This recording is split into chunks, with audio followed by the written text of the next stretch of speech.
YouTube ज्ञान में आपका स्वागत है। आज हम बात करेंगे जेपीएससी मेंस पेपर थर्ड की, जो कि सामाजिक विज्ञान, इतिहास एवं भूगोल है। इस वीडियो में हम बात करेंगे ऑब्जेक्टिव टाइप क्वेश्चंस के आंसर की और इसकी डिटेल एनालिसिस। इस सारे पेपर जेपीएससी मेंस के सारे पेपर्स की डिटेल एनालिसिस हमारे चैनल पे उपलब्ध होगी। कंप्लीट पेपर ख़त्म होने के बाद यानी 4 या 5 तारीख को हमारे चैनल पे उपलब्ध हो जाएगी। अभी हम बात करेंगे केवल ऑब्जेक्टिव टाइप क्वेश्चंस के आंसर की।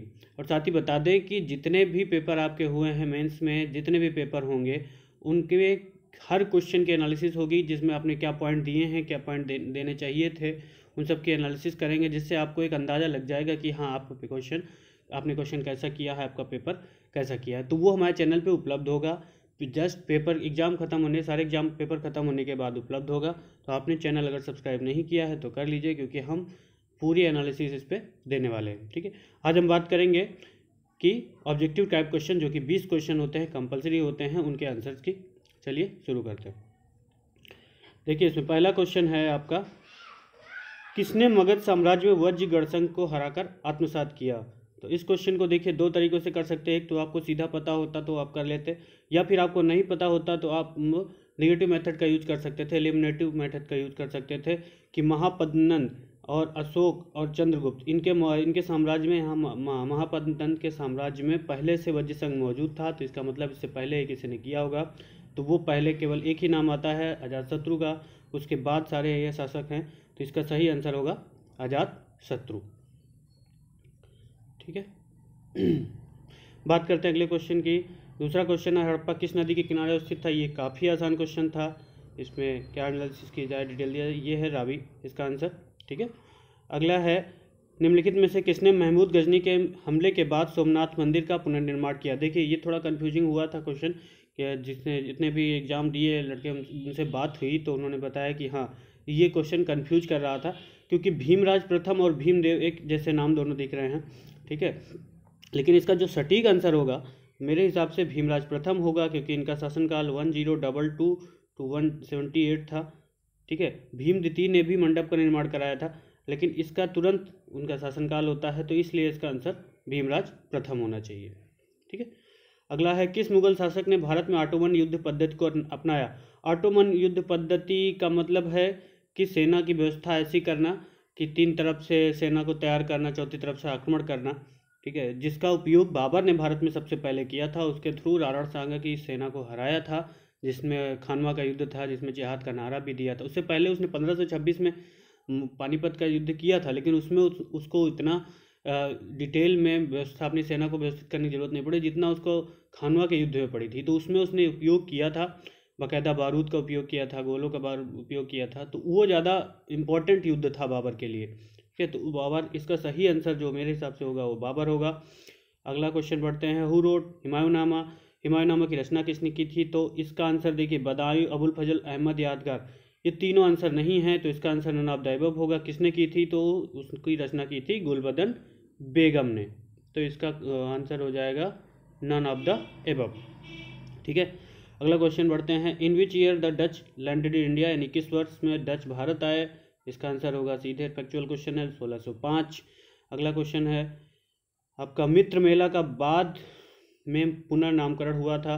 तो मित्र मेला की स्थापना सावरकर बंधुओं ने की थी, और उसका बाद में नामकरण हुआ था अभिनव भारत समाज में। ठीक है। अगला क्वेश्चन देखिए, Swaraj party was an outcome of which of the following incidents. देखिए, ये क्वेश्चन ऐसा है कि ऐसा ज़रूरी नहीं कि उसके बाद तुरंत अब स्वराज पार्टी बनने के लिए ही प्रोसेस स्टार्ट हो गई थी, लेकिन इस ऑप्शन से आपका ये क्वेश्चन बन जाएगा। ठीक है, जैसे बात करते हैं, स्वराज पार्टी की स्थापना हुई थी 1923 में। ठीक है, तो 1923 के जस्ट पहले कौन सा कांड हुआ था, ये आपको देखना है। जैसे भारत छोड़ो आंदोलन 42 का है, साइमन कमीशन 1928 का है, बारदोली सत्याग्रह भी 1928 का है। तो बचा क्या, चौरी चौरा, जो कि 5 फरवरी 1922 का है। तो इसका आंसर ये हो जाएगा चौरी चौरा। ठीक है, बढ़ते हैं आगे। बेगम मांझी नेता था। देखिए, ये क्वेश्चन ऐसा है कि झारखंड का स्पेशल क्वेश्चन है, इसमें बहुत ज़्यादा कन्फ्यूजन है, तो इसका आंसर हम नहीं देंगे। इसका आंसर आप डाउट में रखिए। ठीक है, तो इसलिए इसका आंसर हम नहीं देंगे। इसका आंसर हम बाद में सॉर्ट आउट जब फुल एनालिसिस करेंगे पेपर की, तब उस समय हम ये आंसर आपको प्रोवाइड करा देंगे। ठीक है, अगला क्वेश्चन है ताना भगत आंदोलन की शुरुआत किसने की थी? तो ये भी फैक्चुअल है, जतराव राव ने। ठीक है, अगला क्वेश्चन है आपका ज्योग्राफी का क्वेश्चन आता है, किसने सर्वप्रथम ये स्थापित किया कि सभी ग्रह सूर्य की परिक्रमा करते हैं? तो इसका आंसर है आपका कोपरनिकस। कोपरनिकस को इसके लिए जिंदा जला दिया गया था। ठीक है, कोपरनिकस को इसके लिए जिंदा जला दिया गया था क्योंकि बाइबल में लिखा था कि सूर्य पृथ्वी की परिक्रमा करता था, उसके खिलाफ उसने बोला था, तो इसने धर्म गुरुओं ने इसको जिंदा जलवा दिया था। इसका आंसर है निकोलस कोपरनिकस। ठीक है, आर्द्रता परिणाम है। ठीक है, आर्द्रता कैसे होती है? आर्द्रता, वायु में आर्द्रता कैसे होती है? तो देखिए, वायु आर्द्रता का मतलब है कितने ज़्यादा नमी मौजूद है वायु में। ठीक है, तो यही सीधा आंसर है इसका, न वाष्पीकरण होगा, न वाष्पोत्सर्जन होगा, न ऊष्मा की उपस्थिति, सीधा होगा हवा में नमी की उपस्थिति। कितने परसेंट है उसी के हिसाब से आर्द्रता डिसाइड होती है। ठीक है, अगला है निम्नलिखित में से कौन सी स्थलाकृति कास्ट प्रदेश में पाई जाती है? तो इसका आंसर है सिंक होल। कास्ट स्थलाकृति में एक ऐसे ऐसे सिंक बने होते हैं, नीचे से कनेक्ट होते हैं। ठीक है, तो ये है सिंक होल। अगला क्वेश्चन है आपका, भारत में उष्णकटिबंधीय वर्षावन की उपस्थिति।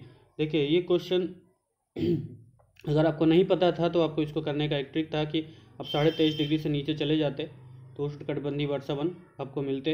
तो 23.5 डिग्री से ऊपर वाले जितने स्टेट हैं उनको हटा दीजिए, जैसे नागालैंड इसमें है, हटा दीजिए, महाराष्ट्र यूपी है इसमें हटा दीजिए, आसाम है इसमें हटा दीजिए, तो बचता क्या है आपका उड़ीसा और छत्तीसगढ़। इसका सबसे सटीक आंसर उड़ीसा और छत्तीसगढ़ होगा।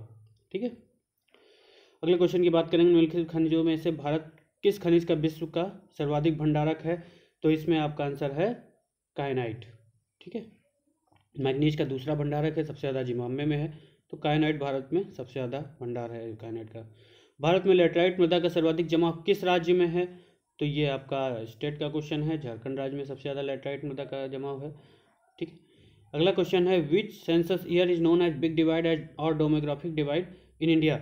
ठीक है, इसका हिंदी वर्जन नहीं उपलब्ध है, कट गया है। ठीक है, देखिए, किस वर्ष को भारत में महान विभाजक वर्ष के नाम से जाना जाता है? जनसंख्या का महान विभाजक वर्ष, तो ये आपको पता ही है। ठीक है, 1921। क्योंकि इस वर्ष जनसंख्या 1911 के मुकाबले घट गई थी। ठीक है, तो इसको इसलिए महान विभाजक वर्ष बोलते हैं। अगला, झारखंड का सबसे ऊंचा जलप्रपात बूढ़ा घाट। ठीक है, फैक्चुअल क्वेश्चन है। अगला है, दामोदर में काली मिट्टी कहाँ पाई जाती है? तो राजमहल पहाड़ी प्रदेश में दामोदर काली मिट्टी का प्रदेश है।